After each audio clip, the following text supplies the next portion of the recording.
As I already told, నేను క్రింజ్ని avoid చేసే person. కానీ ఈసారి మాత్రం after 10 years of Bigg Boss నేను బిగ్ బాస్ 10 ని చూడాలని డిసైడ్ అయ్యాను. సో ఒక నాన్ వ్యూవర్ కి ఈ బిగ్ బాస్ షో చూస్తున్నప్పుడు ఎలాంటి ఎక్స్పీరియన్స్ ఉంటుందో మీతో షేర్ చేసుకుంటాను. దిస్ డజంట్ మీన్ లైక్ ఈ షోని నేను చూస్తూ దీన్ని ట్రోల్ చేయడం ఆర్ రోస్ట్ చేయడం చేస్తాను కాదు. I will genuinely select one positive and one negative point in every episode and I will discuss with you. So let's talk about అగ్ని పరీక్ష episode number 1. So positives and negatives గురించి మాట్లాడుకునే ముందు ఒక positive తోటి స్టార్ట్ చేస్తాను.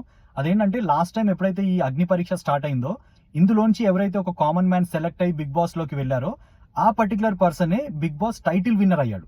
And his name is Kalyan Padala. That's a big thumbs up for Agni Pariksha show. So ఈ first episode లో కంటెస్టెంట్స్ కి పాజిటివ్స్ అండ్ నెగటివ్స్ గురించి మాట్లాడుకుంటే, ఫస్ట్ పాజిటివ్స్ లో లైక్ ఐ లైక్డ్ ఝాన్సీ అనే అమ్మాయి అండ్ రాజకుమారి.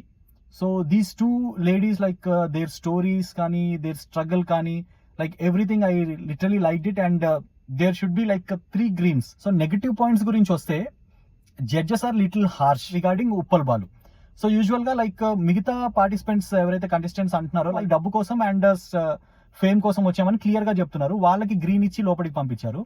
ఇక్కడ లైక్ ఉప్పల్ బాలు డైరెక్ట్ గా చెప్తున్నాడు క్లియర్ గా like I use to have a different personality and character, but దాన్ని నేను చేంజ్ చేసుకోవడానికి ఇక్కడికి వచ్చి నేను ప్రూవ్ చేసుకోవాలి. లైక్ ఉప్పల్ బాలు అంటే లైక్ ఏదో క్రింజ్ చేసే పర్సన్ కాదు, అంటే అమ్మాయి లాగా డాన్స్ వేయడం అలాంటి పర్సన్ కాదు, ఇంకొక పర్సన్ నాలో ఉన్నాడు అని చెప్పి ప్రూవ్ చేసుకోవడానికి నేను వచ్చానని చెప్పి ఒక క్యారెక్టర్ ని మార్చుకోవాలని చెప్పి వచ్చిన పర్సన్ ని like you are just eliminated like anything without even giving any task or without asking more questions, something like that.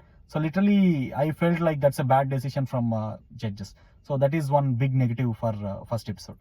And ఇంకొక అమ్మాయి వచ్చేసి లైక్ శాలిని అని ఉంది. సో శాలిని యాక్చువల్ గా లైక్ నేను చూస్తున్నప్పుడు మాత్రం like she unable to take any criticism from another contestant. ఒక పర్సన్ వచ్చి లైక్ తన మేకప్ గురించి తన డ్రెస్సింగ్ గురించి సమ్ క్రిటిసైజ్ చేయడము, లైక్ జస్ట్ ఒక రివ్యూ లాగా తను చెప్తే like she couldn't take it. So apart from that like mobile ని పగలగొట్టడం కానీ లైక్ తన స్టోరీస్ కానీ ఏదైతే చెప్పిందో అక్కడి వరకు ఓకే. బట్ ఎప్పుడైతే ఒక క్రిటిసిజం అనేది ఫేస్ చేసే టైం వచ్చిందో లైక్ అది తను తీసుకోలేకపోయింది అనేసి అనుకున్నాను. సో యాక్చువల్ గా లైక్ తను బయటికి వెళ్ళిపోతుంది, రెడ్ పడుతుంది అనేసి అనుకున్నాను. కానీ బట్ జడ్జెస్ గ్రీన్ ఇచ్చి లైక్ తనని ముందుకు పుష్ చేశారు. So I did not get the end of the day like judges decision అది. అండ్ మీకు ఏమనిపించింది ఫస్ట్ ఎపిసోడ్ లో, like what are the positives and negatives, and contestants లో ఎవరు మీకు పాజిటివ్ అనిపించారు, ఎవరు నెగటివ్ అనిపించారో కూడా మీరు కామెంట్ చేసి చెప్పండి. So we will continue this like next episode గురించి కూడా నేను చెప్తాను.